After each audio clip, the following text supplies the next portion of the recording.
Bill, thanks a lot for coming on the podcast. Really appreciate it. Thanks for having me.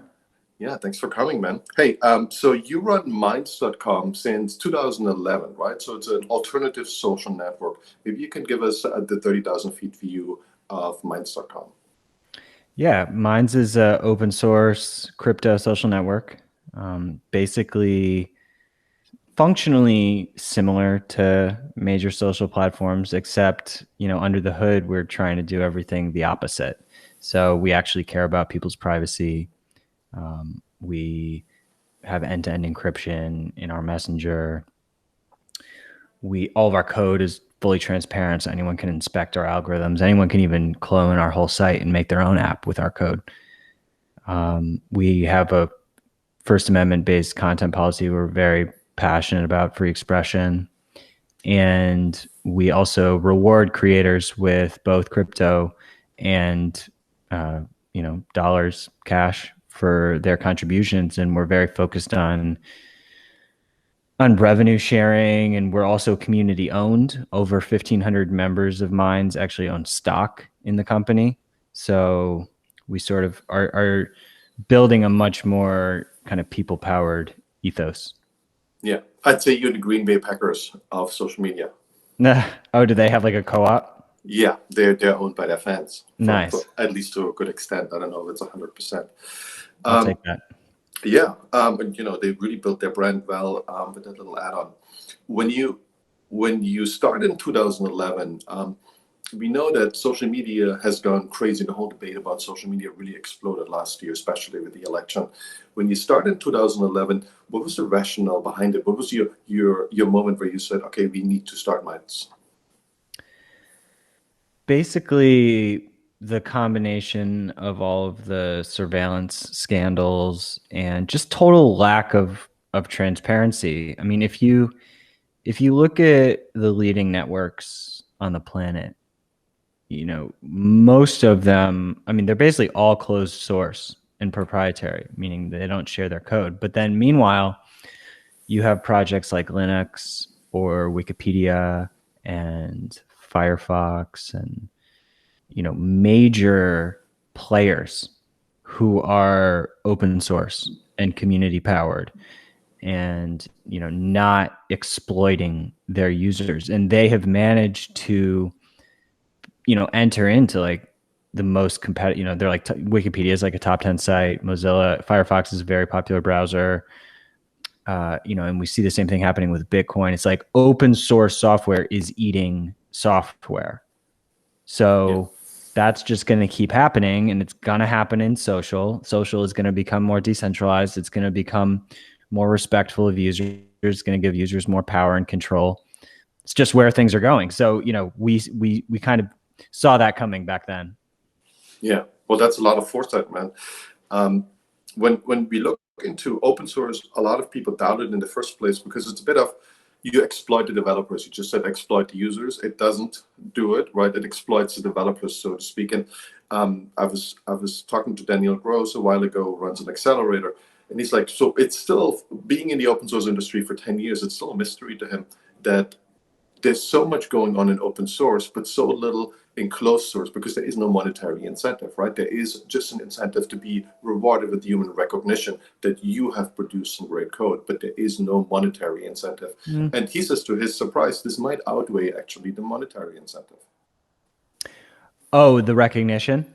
Yeah, yeah, Yeah, I mean that's a. There have been studies about it that prove developers are much more motivated when they're contributing to open source software as opposed to some corporation who's just gonna hide everything they did forever, and you don't get to have other people build on top of it.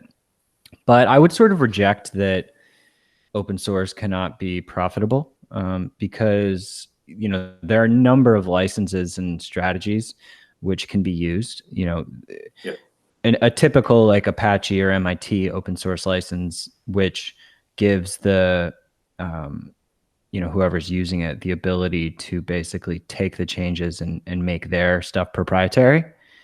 That's one route, and there's a lot of that. That's a great license. But for instance, our code is AGPLv3, which is actually like a copyleft license. So anyone can do whatever they want with their code. They can monetize it, they can make their own app. But if they create changes, they have to share the changes with everybody, including us. Yeah. So that's the difference between a copyleft license and a typical open source license. But then you have things like what Uniswap is doing now. I don't know if you're familiar with them. They're a decentralized trading protocol Mhm. on Ethereum, very popular project, uniswap.org. For their newest version, they're doing a time delayed GPL. So basically, for 2 years, nobody can fork them and compete with them. But after 2 years, they can. Yeah. Because look, I mean, you're not going to attract developers if you're not open source at this point. Yeah. Yeah, that's a good strategy because, in the end, and we know that code is moving so quickly in the software industry. 6 months later, a year later, usually whatever you produce is outdated. And I realized this myself when I write code that I was really proud of 2 years ago. And I look back and it's completely worthless because not A, have grown a little, my coding has gotten better, but B, also the solutions that I proposed that were really difficult problems at the time, they've been solved millions of times now. So Absolutely. this is really fascinating with this whole GitHub repository where we download and upload our code, right? So we have this brain, this supercomputer brain of all the humans together already works on GitHub, right? And it's quite amazing. And we also obviously see this now rolling out to different industries.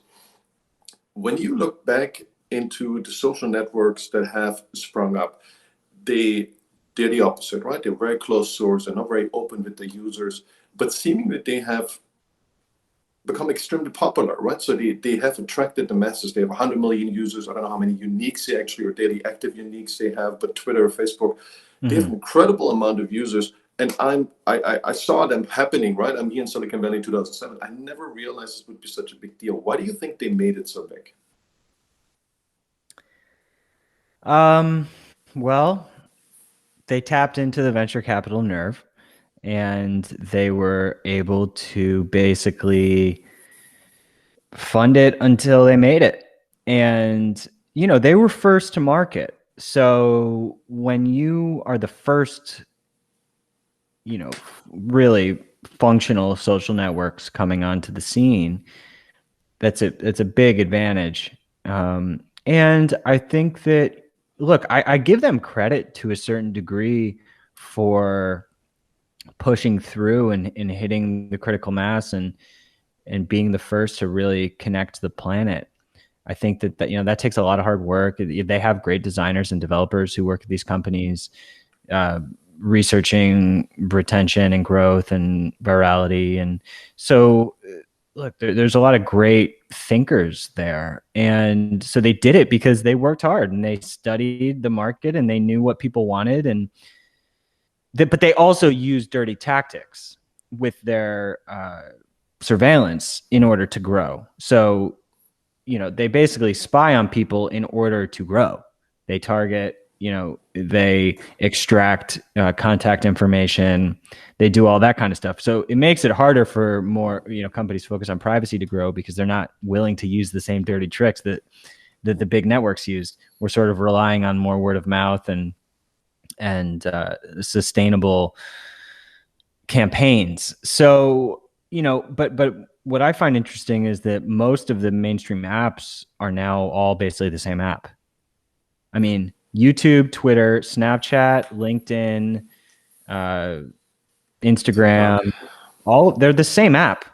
I mean, Yeah. essentially, they have slightly different features, but they all have group chat, they all have feeds, they all have, comments. It's the same thing.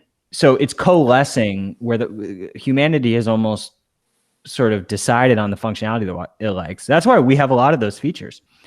Our unique characteristic is that we have this whole like monetization feature and this whole crypto feature, and we're trying to decentralize the infrastructure, which none of them are. So yeah, I think that we learned a lot from Web 2, but Web 3 is sort of flipping Web 2 on its head, but taking what was valuable from it. Yeah, one part that a lot of a lot of researchers would seem very valuable valuable, deem very valuable, is the whole engagement algorithm, right? It's the way that Facebook, I think, started with this 2013. They said we don't really care about how many followers, subscribers you have. What we're really worried about is how we see engagement happening for one particular item, and then if it is above a certain criteria, we start propagating it to users, to your friends, basically, and then it goes through the whole social graph. And it's very limited what it can measure, right? So there's only likes, there's comments, there's a very small user base, how long you look at it, a small amount of data they actually have. But they started changing that, and it's being credited as a way to like a global voting machine, right? So we vote on whatever is interesting, and that pops up to the homepage of whatever you're reading, your feed, right? And that seems to have been adopted now by everyone, more or less. And TikTok seems to go all the way out there, right? So followers don't even count anymore. It only matters how viral your video is. But on the other hand, we've also seen that it bubbles up content that seems, and it gives people a lens on content that's really strange, right? It's not the reality. And the question is still out there, I think, is A, can there be a better engagement algorithm, A? And B, do you feel it is an experiment worth taking, or we are messing with people's reality too much? Oh, absolutely. I think that they have invaded your news feed to a malicious degree where essentially what you are seeing is what they want you to see. It's what, it's how it is what they know they can best manipulate you with and get you to engage with.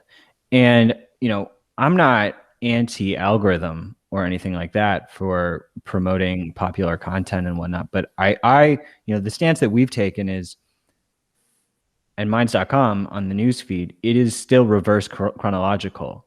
In the discovery feeds, we'll do trending content. And, I believe users should have the ability to turn on different algorithms that, fit their taste.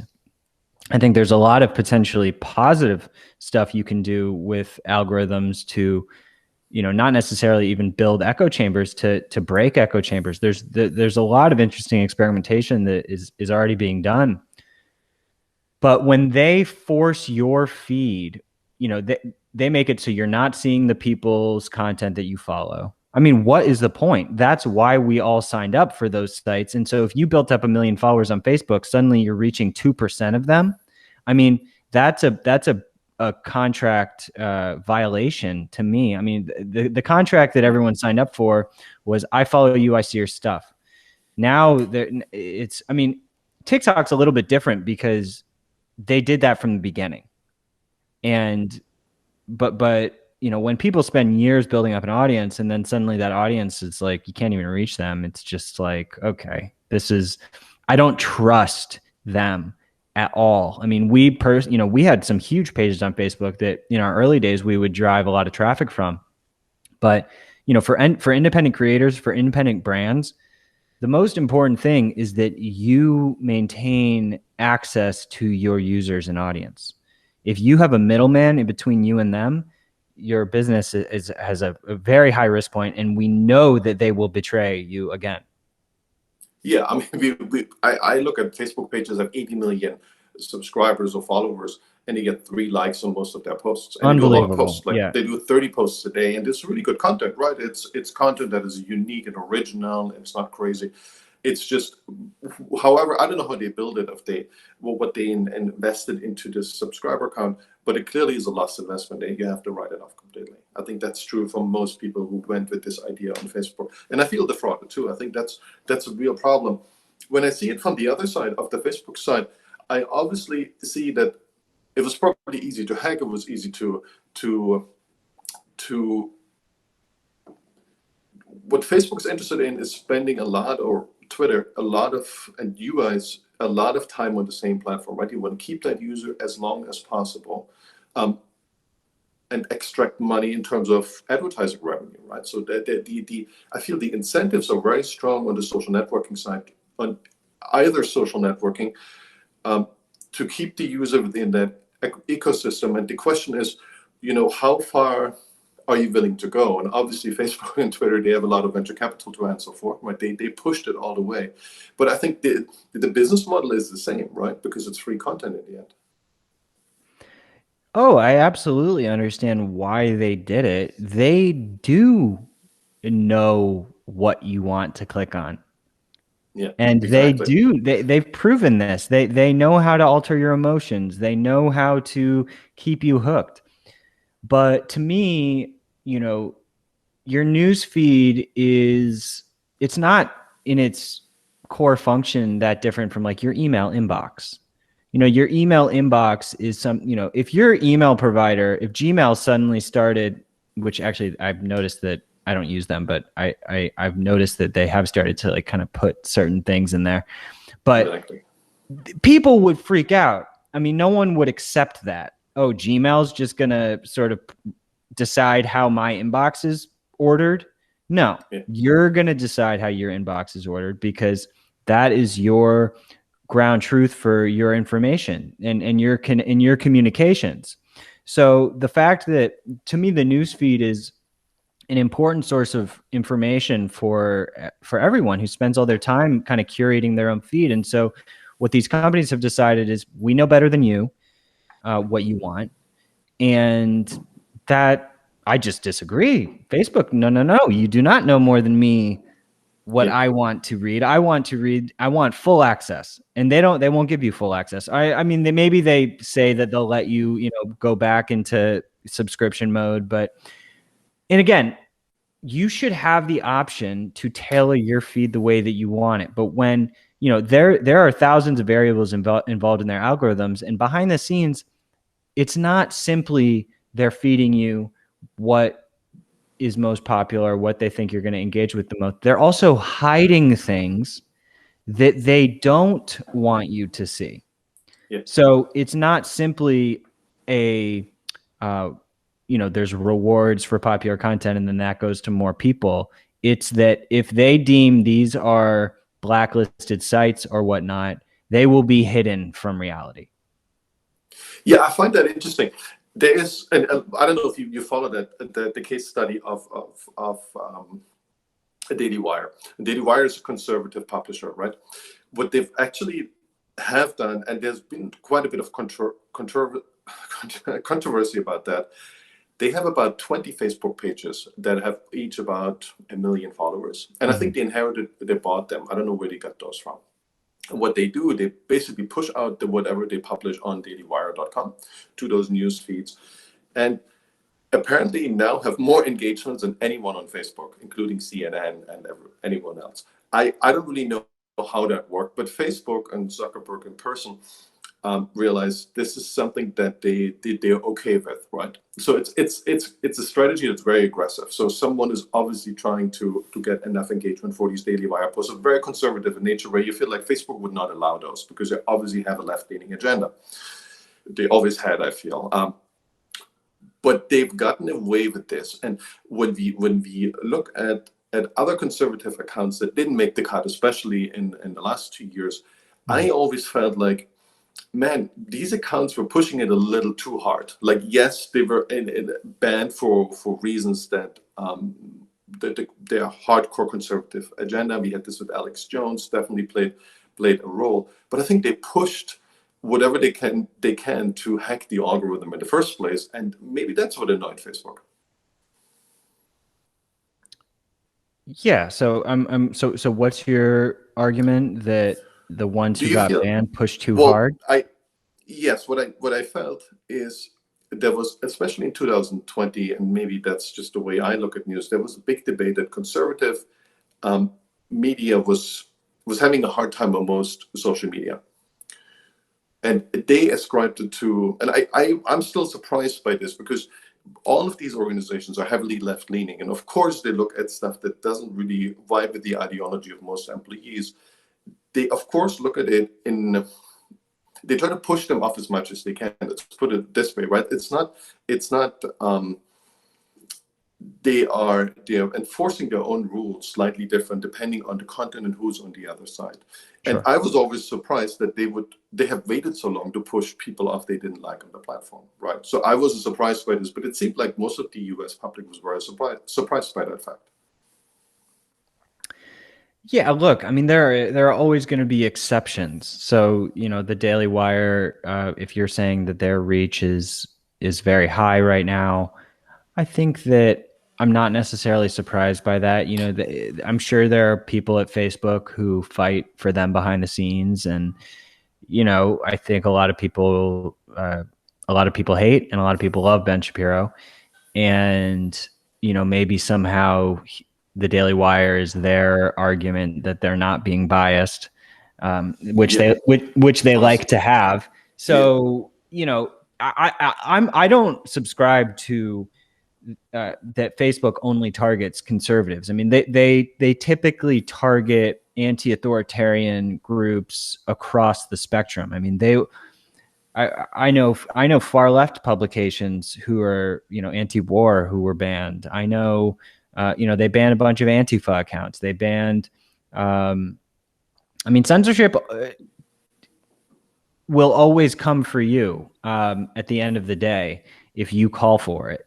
So Facebook's terms are very restrictive, and that's really where my beef is, because their terms, essentially what they're doing to the internet, they are creating chaos on the internet. That's what the policies of all of these social media companies are doing.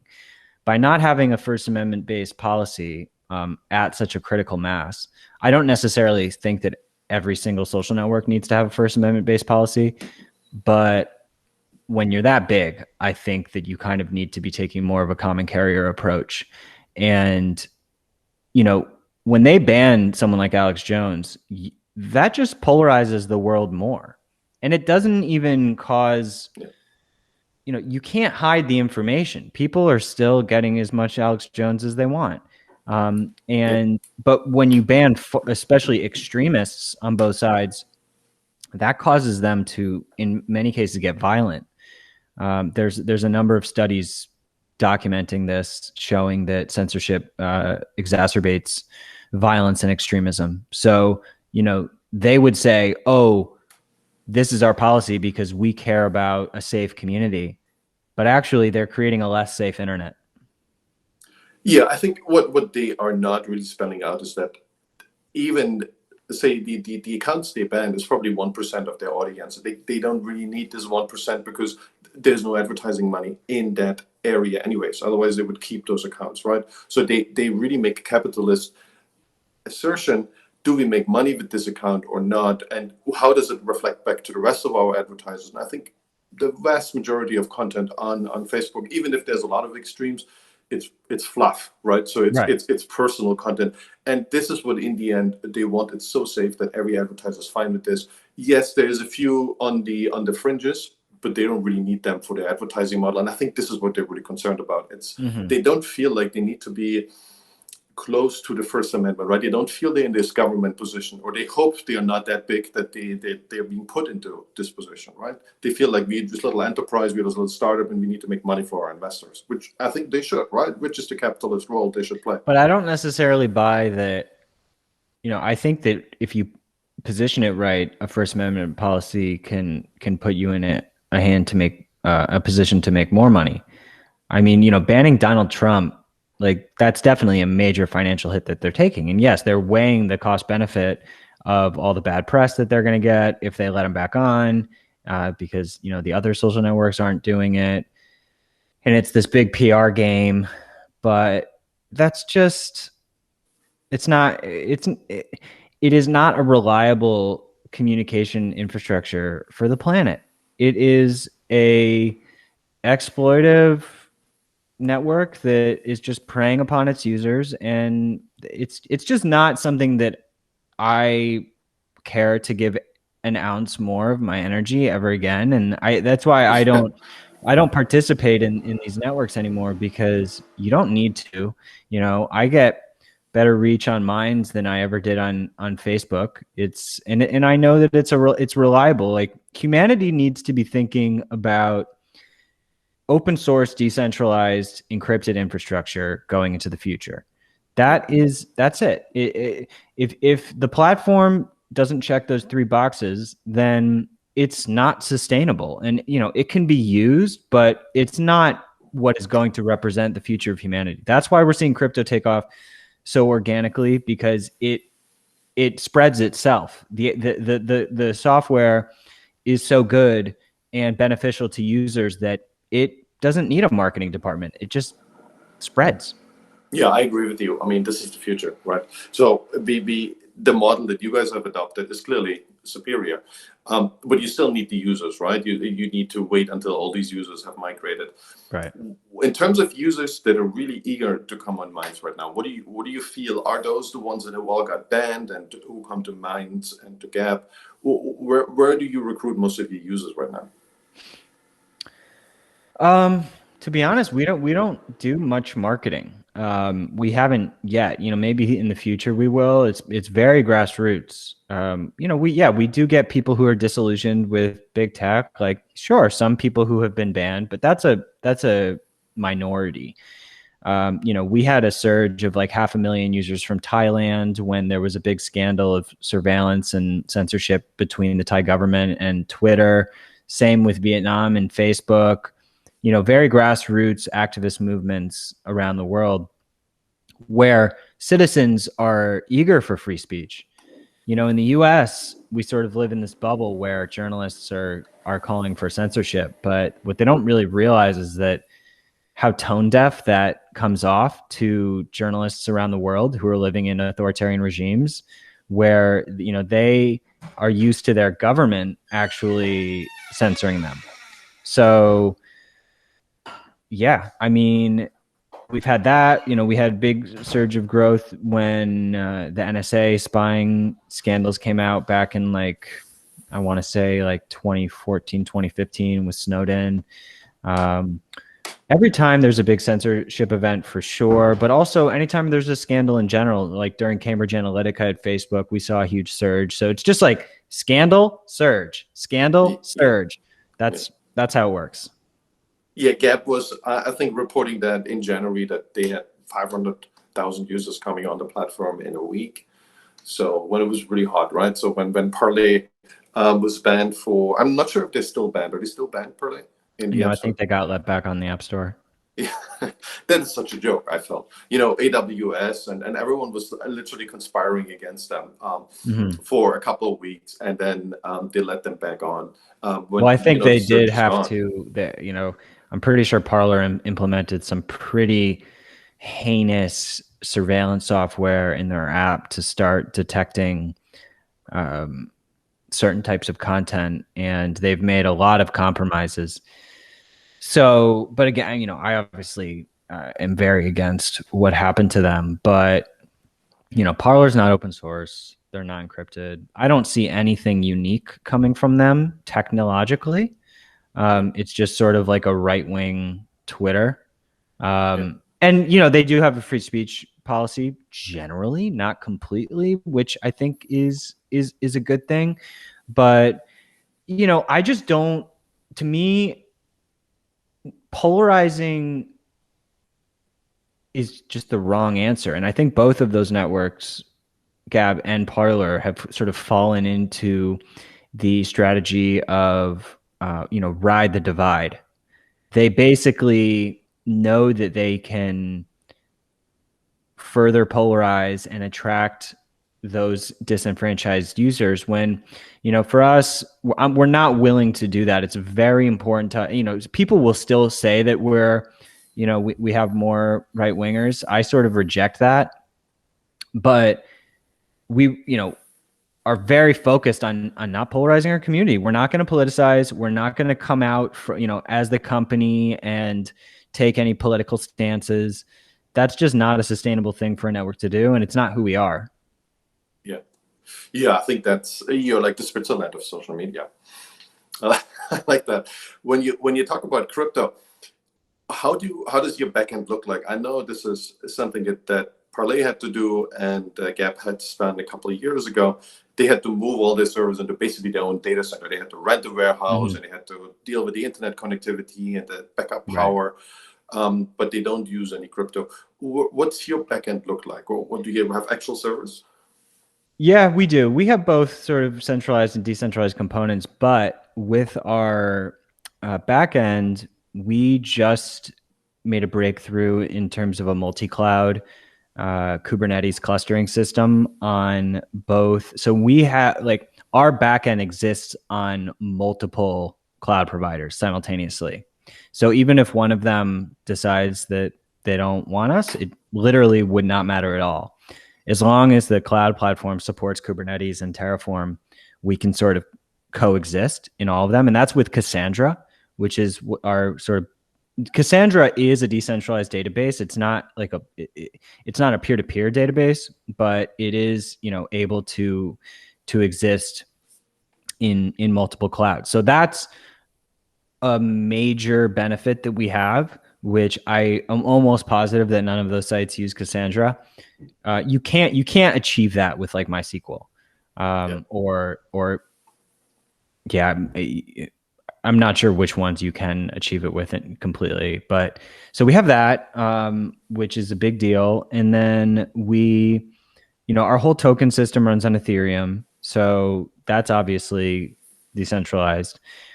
We have a optional decentralized content storage system that users can post to, which is called Arweave, which is it's a blockchain. But specifically focused on storage. So we built a microservice that interacts with them so that users can post to both our servers and Arweave. And that's been really great. We have the whole Web3 infrastructure so that users can like connect with their MetaMask or crypto wallet.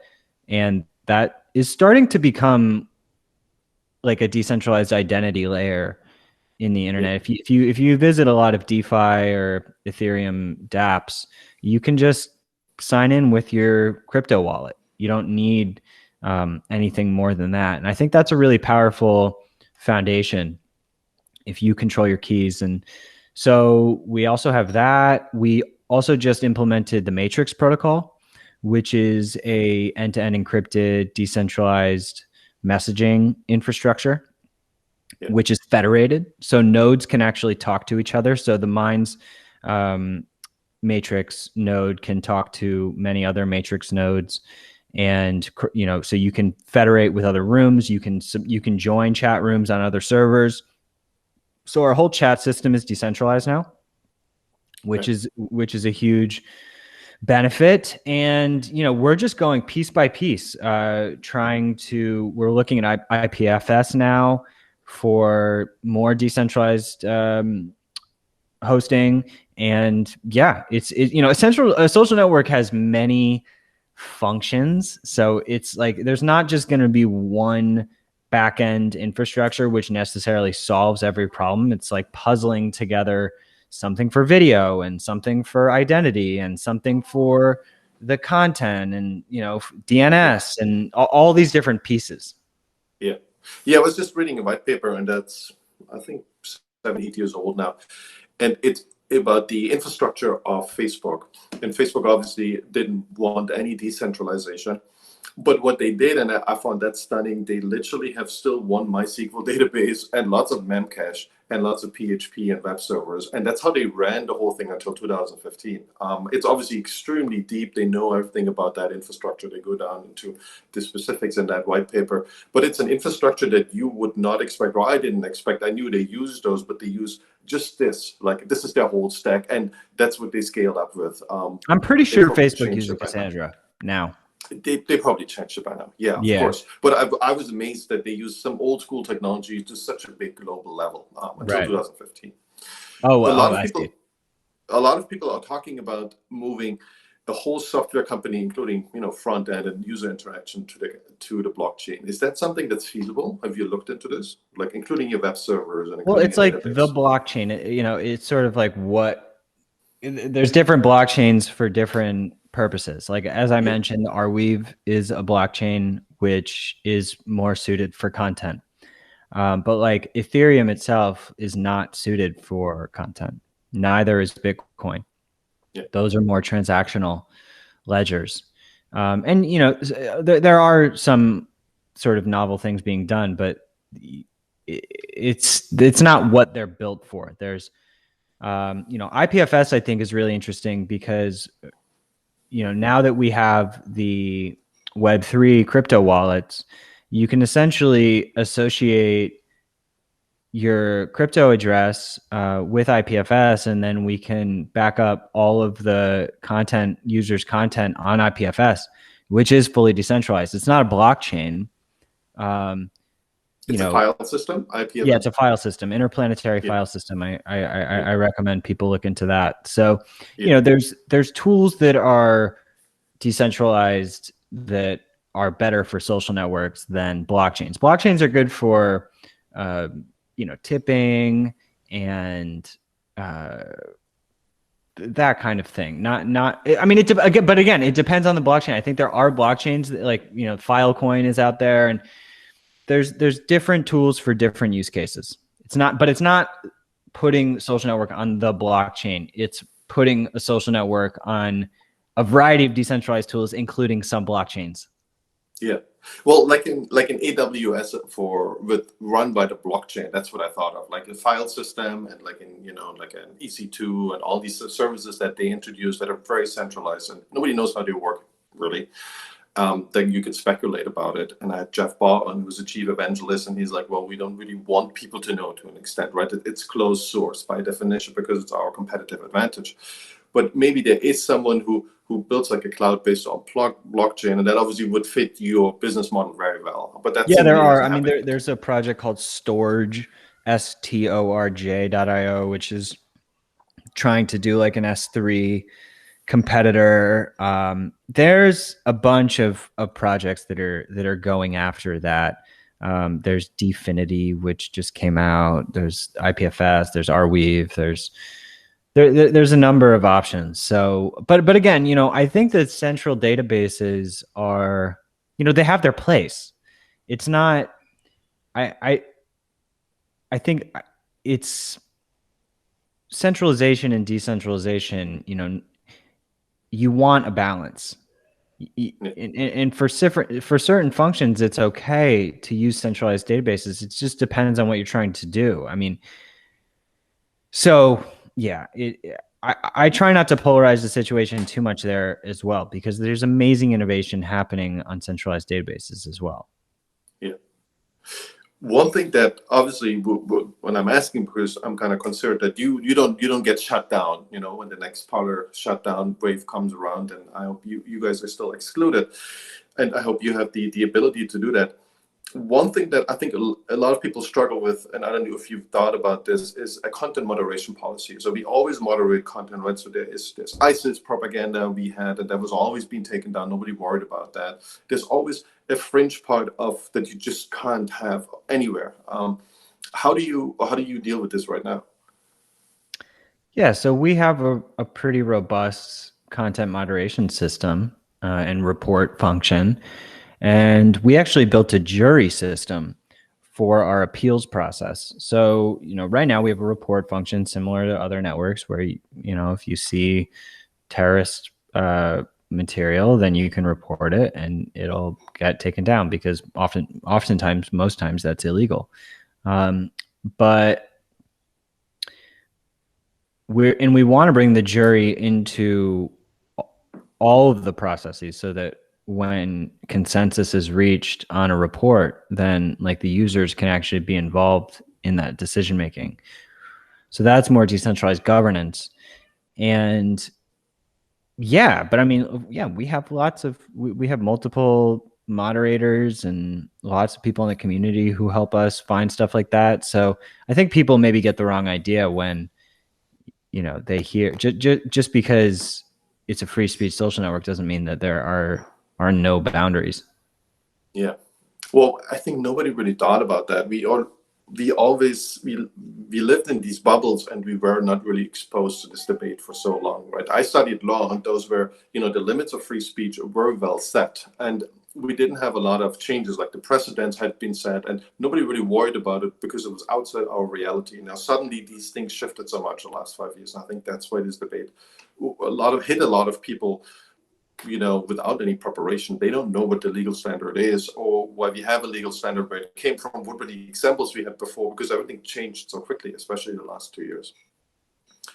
One thing that changed a lot and has gotten a lot of momentum is QAnon, right? It's this movement that originally came out as 4chan and then 8chan, and those were message boards, completely anonymous. There's no logins required or even encouraged, as far as I know.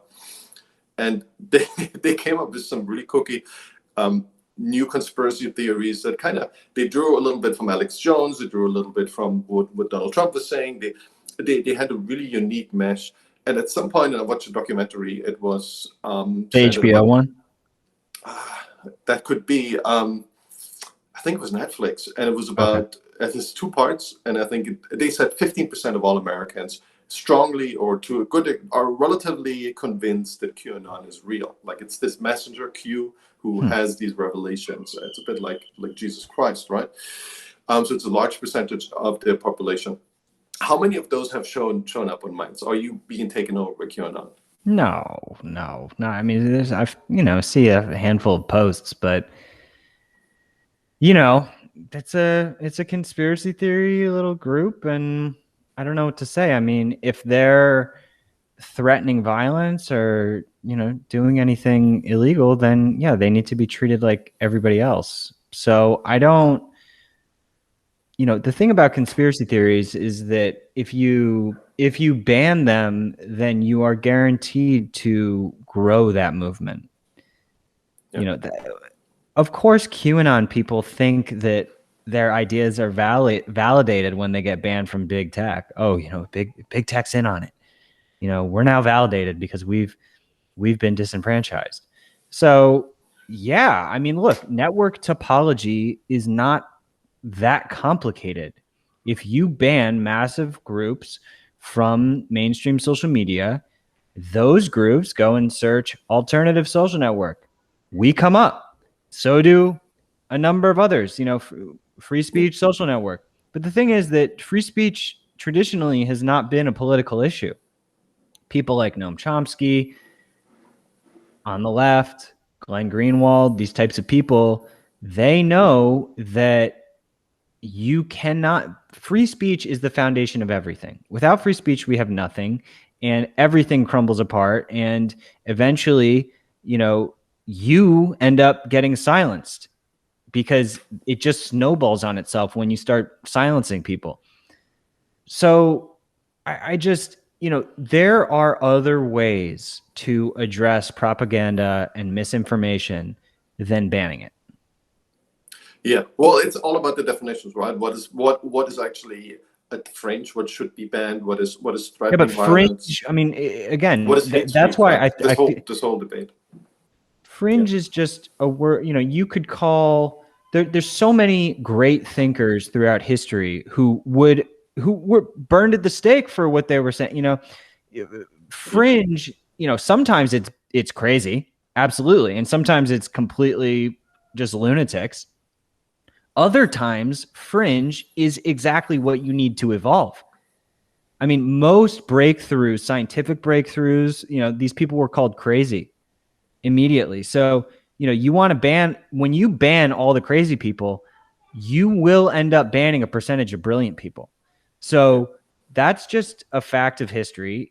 We've seen it time and time again, and it's happening now. But again, this is the problem. A lot of the actual lunatics, are being reinforced through this process. So, in terms of definitions, the First Amendment, the US, I think, does the best job with free speech law. And, that's why we are in the position that we're in. And there's tons of precedent to work with in terms of what defines incitement of violence. But specifically, the US does not have hate speech laws. And, no one likes hate speech, but even places like the ACLU have admitted that, you can fight hate speech with more speech. So, I don't know. This philosophy is being attacked right now, and I don't think it's going to be able to survive. I think a lot of the people who think that they're sort of these moral crusaders calling for censorship are just ultimately going to be embarrassed. Yeah. Well, I grew up in Eastern Germany. I I know you can't ban people forever.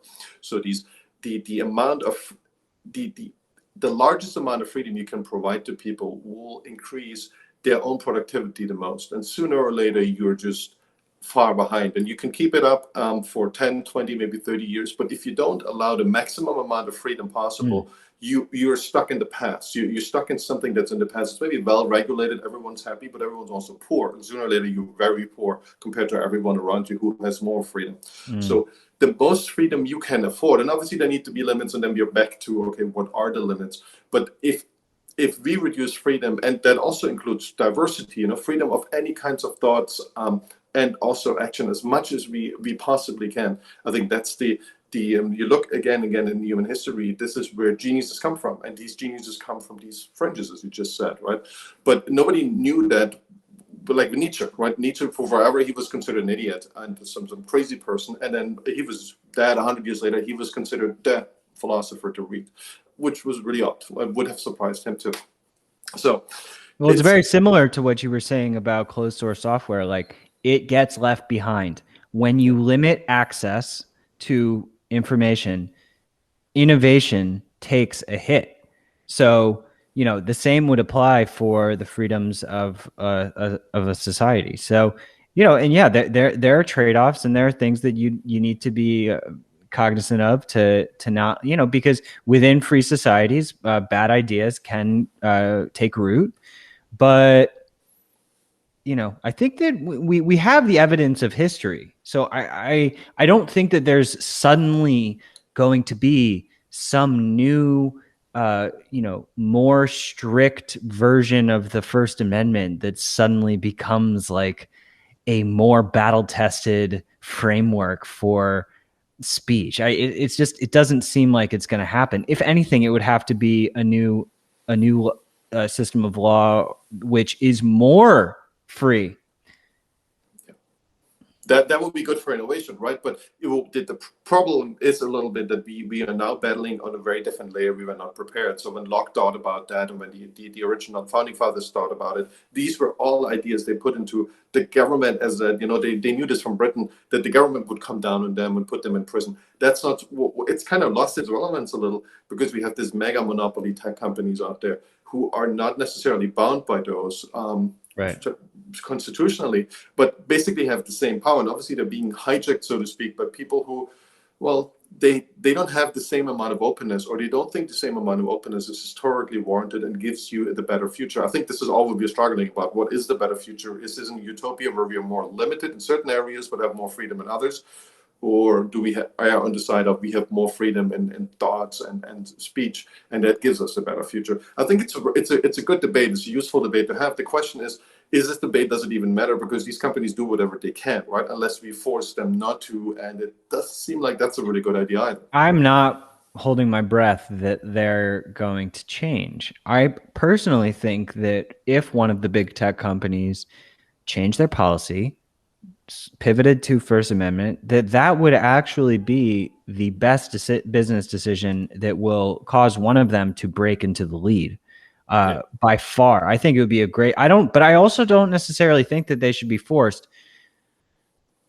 because that arguably violates free speech. But this is really the debate that's going on in the U.S. right now. Like we saw Supreme Court Justice Clarence Thomas come out recently and say that he sort of endorses the common carrier approach. Like once you reach a certain, like 100 million users or something like that, that things change and that you should start to be treated as more of a utility. I think that does make sense. But In a everyone number can of switch ways. from Facebook to Minds. That's what I'm see with energy. It's not feasible. I can't switch to 15 other providers here. I just can't, because there's only PG&E where I live. But with social media, this makes no sense to me, because everyone could go to Minds tomorrow and could have exactly what we want, the full freedom. But some people or haven't made this transition yet, and that's the perplexing thing to me. So it's the short term. I'm happy with Facebook. My limbic brain is entertained. And this long term, we're all better off with more speech. I think most of us realize this, but somehow it doesn't really translate into actions yet. It will eventually.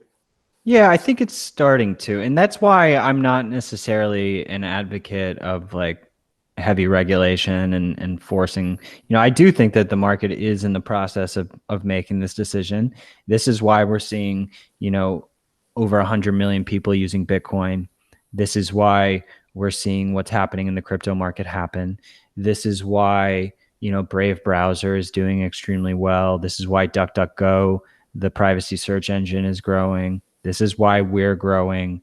This is why others in the space are growing. It's not on the scale of like hundreds of millions yet, but to be honest, 100 million people in Bitcoin, that's a lot. So, that's and typically the people who are interested in Bitcoin are people who are interested in these ideas in general. So I think it's happening. I think over the next 5 years, we are going to see an alternative break into the mainstream. Yeah, I agree with you. It's gonna happen. I think what really happened in 2020, this whole controversy brought out these facts about what's actually going on with social media. I didn't know 5 years ago, right? I could have figured it out, but I was too lazy, right? I was ignorant. But now it's bubbled into a wider scale of society. Another thing I wanted to talk to you about is, and I had a similar topic with Thomas Power, and we were kind of debating, and he was on that position, there's COVID, and we all put these multiple layers of technology, mostly social networks, in between us.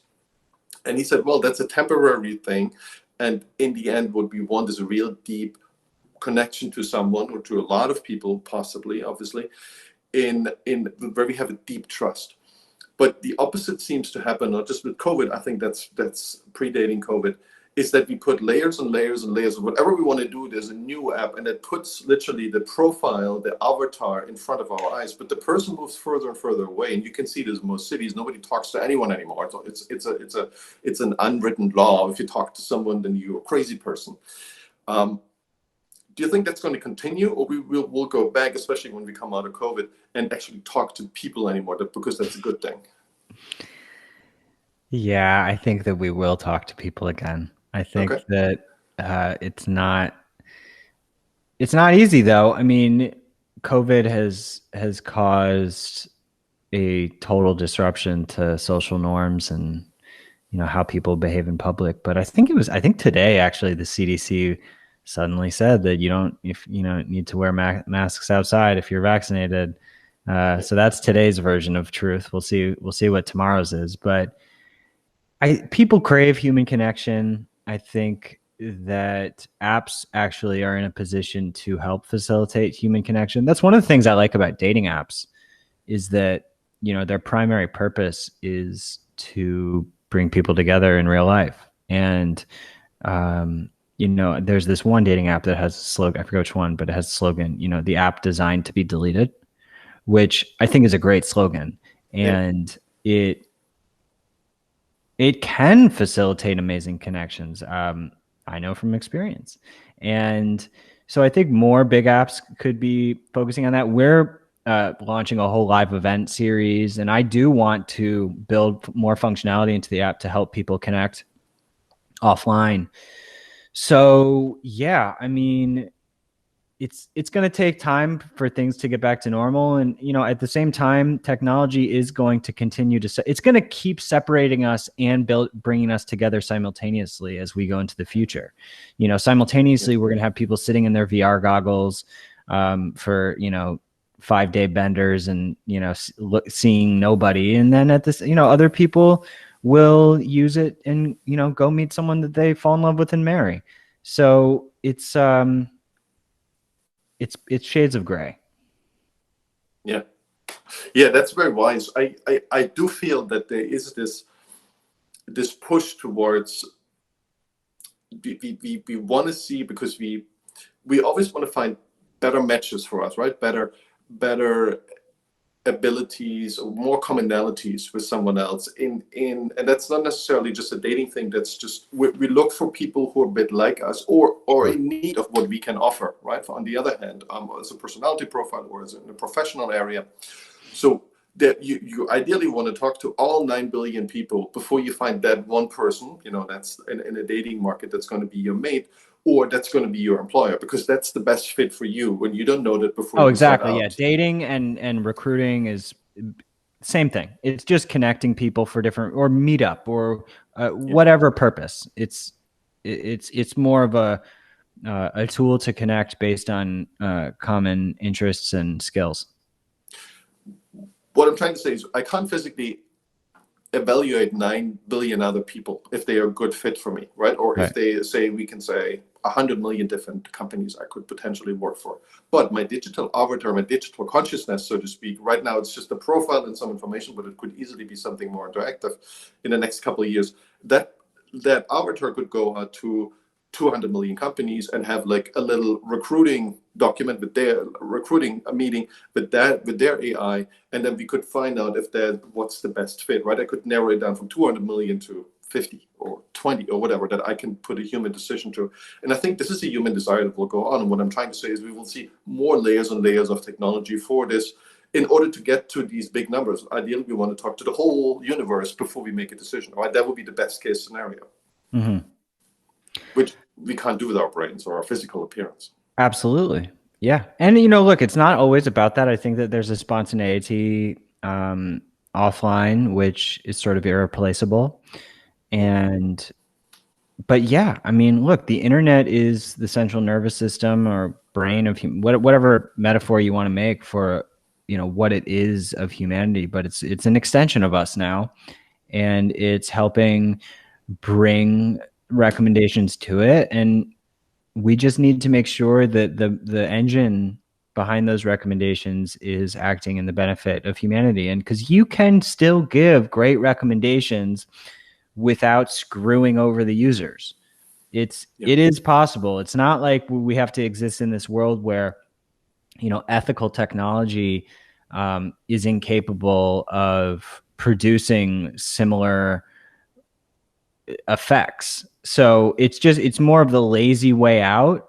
We need to be more innovative and understand, building better consent mechanisms into all of the suggestions and all that. And look, we're going to get there. I mean, we just saw Apple, and Apple I'm no fan of, but they just, put through a pretty serious change to their App Store policy where apps, aren't allowed to just spy on everybody. I can't believe this feature even existed. I know, yeah.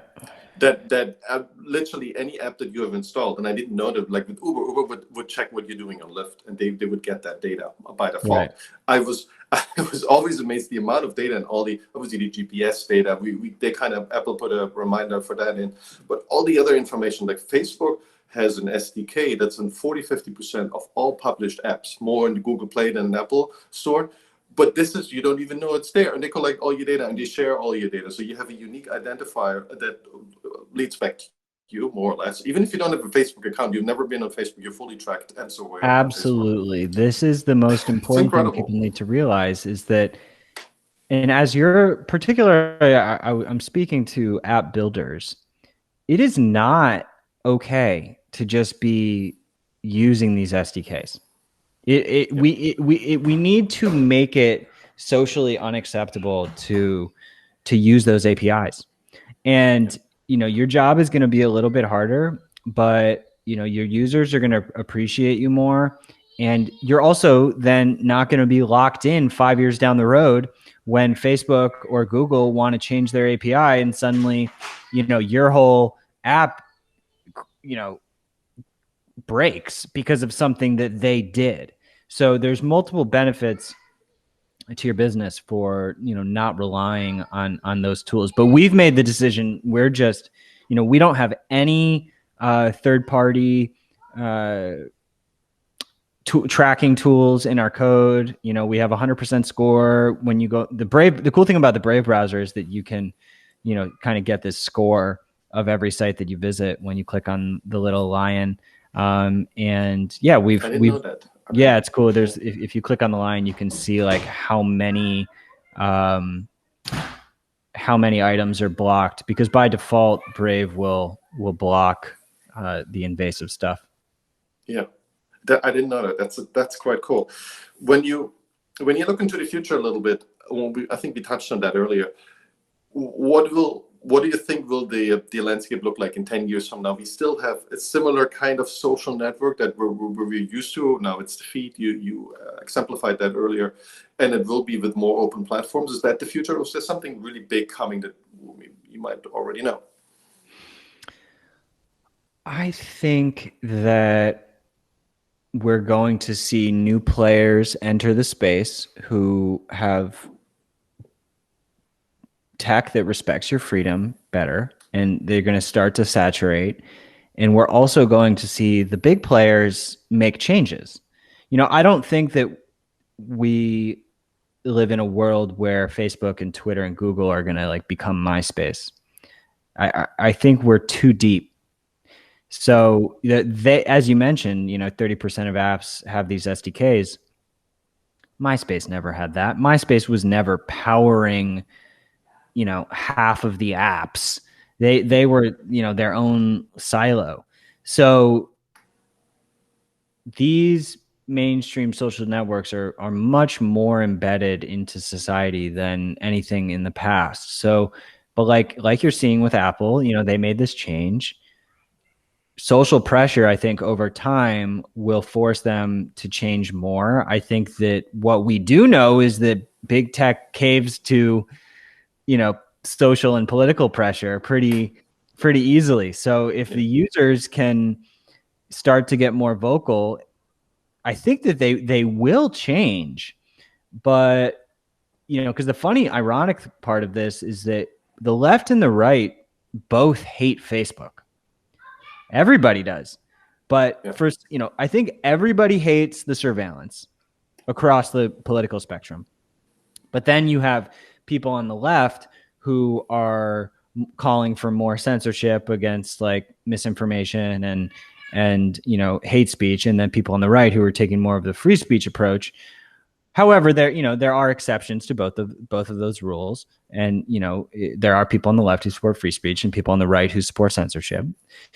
But everybody's pissed about the surveillance. So that's a funny thing that we don't talk about enough, that everybody kind of agrees on. But the kicker is with that we've realized this for a couple of years now, like some earlier than later, you much earlier than everyone else, but it takes a while for these things to come out. But we're still using Facebook.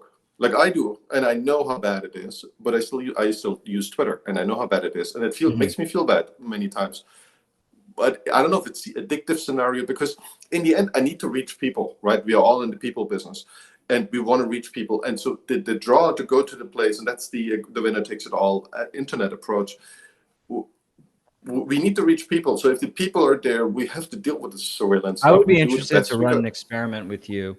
Have you ever tried deactivating Facebook even for a period of time? Yeah. For like a year or so. Okay, so I would be curious, because I think that this is the position that many people are in, where they're afraid to go because they don't want to lose contact with the people that they think that they're reaching. But what they don't realize is that, for someone trying to say, get a podcast out there, get more eyeballs on it, get more listens, a lot of times, we have actually proven that with small to medium sized brands that they can get more reach on Minds than Facebook and Twitter, because even though we're a fraction of the size, you can actually reach people, because we have this whole token reward system where you earn tokens, and one token actually is worth 1,000 views. So you can boost your posts with your tokens for more views. And this acts as an amazing marketing tool for brands. So it would be interesting to do an experiment where we A/B test, Minds versus your podcast on Facebook. And I would bet that we can get better reach. You could get better reach on Minds. And so it's just ripping off the Band-Aid. I mean, I have, once you delete, it's a good idea. I'm going to do this. We're going to do this. We never did anything. We have an account, but we never did any marketing. Mhm. Mines. Yeah, look, I expect that we need to be competitive and we need to be able to win that test. So, maybe we can do a follow-up podcast in a few months and see Yeah. how the results are. Yeah, I like that. That's a really good idea. Well, Phil, I learned so much. I'm really looking forward to our next podcast. Thanks for taking the time. I know you're Thanks for busy, having me. I man. really enjoyed it. Yep, same here. Yep. Until Find next me time, take at it easy. definitely feel free to hit me up. Anyone who's listening at minds.com/Ottman, OTTMAN. Okay, Bill, take it easy. Cheers. Talk soon. Bye-bye. Bye.